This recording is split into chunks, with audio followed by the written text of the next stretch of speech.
War of the Worlds radio broadcast by Orson Welles. In 1938, you could find many Americans together in the evening, gathered around the radio. They enjoyed listening to music, plays, and entertainment programs, and appreciated the access to information in real-time news reports. The day before Halloween, October 30th, 1938, millions of people were tuned in to their favorite Sunday evening radio shows. The two most popular at the time were Chase and Sanborn Hour, which was a ventriloquist and his dummy, and its rival, Mercury Theater on the Air, led by Orson Welles, an American actor, director, and producer. Since both shows aired at the same time, Welles was always trying to find ways to take listeners away from the other program. He and one of his writers decided to adapt the science fiction novel War of the Worlds into a radio play. For their version, Welles had to shorten the length because of time restraints, and they changed the time and place to their present-day New England area instead of the Victorian era in England. These changes made it more real and tangible for the audience when they listened to it that Sunday evening. At the beginning of the broadcast, an announcer introduced Orson Welles and the Mercury Theater Group with their presentation of War of the Worlds by H.G. Wells. Unfortunately, many listeners missed this introduction because they were tuned in to the Chase and Sanborn Hour and didn't change the dial until the music break when the play was already in progress. Orson Welles started by being himself narrating the play with the introduction, "We know that this world was being watched by intelligence greater than man's and yet mortal as his own." When he finished, an official-sounding weather report came on, and then music by a live orchestra.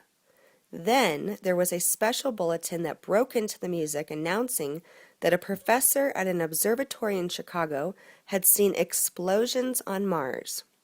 The orchestra music then came back on, but another news update soon broke in with a live interview with an astronomer in New Jersey.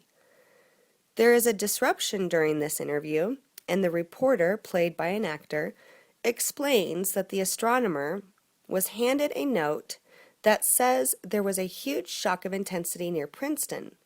Suddenly, another breaking news bulletin interrupts the interview and confirms that a meteorite had fallen near Trenton. Next, the reporter, who had been speaking with the astronomer, was all of a sudden reporting from the site where the meteor had landed. He described a terrifying scene of aliens crawling out of the meteor with graphic details describing what they looked like and how gruesome they were until the aliens took out weapons and started killing people and started fires. Then silence on the air until an official news bulletin comes on confirming there are deaths and burned people. Soon a man sounding like the president comes on and addresses the nation about the seriousness of the situation. By this point, there was reaction from people all over the United States. People were panicked and hysterical. Thousands were calling emergency services, radio stations, and newspapers trying to figure out what was going on and what to do.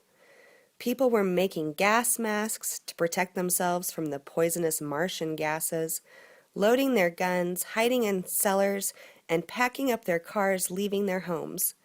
There were reports of women going into preterm labor and people having heart attacks.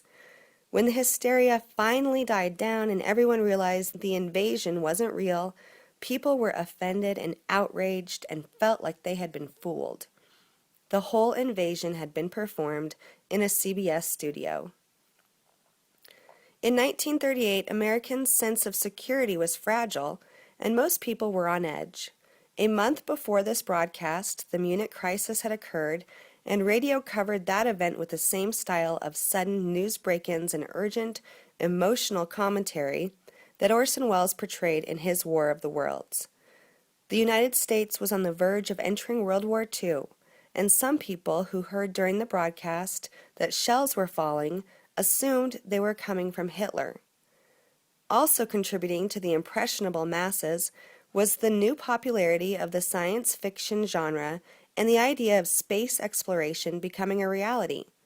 All of these factors were, when combined, resulted in the perfect storm to create the panicked hysteria this show evoked.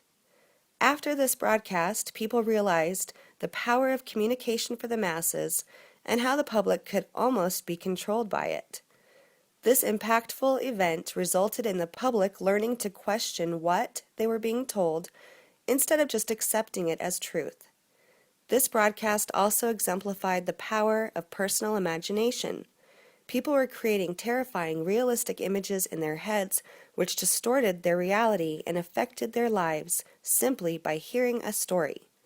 This may have been the beginning of the realization of the power of the media on society.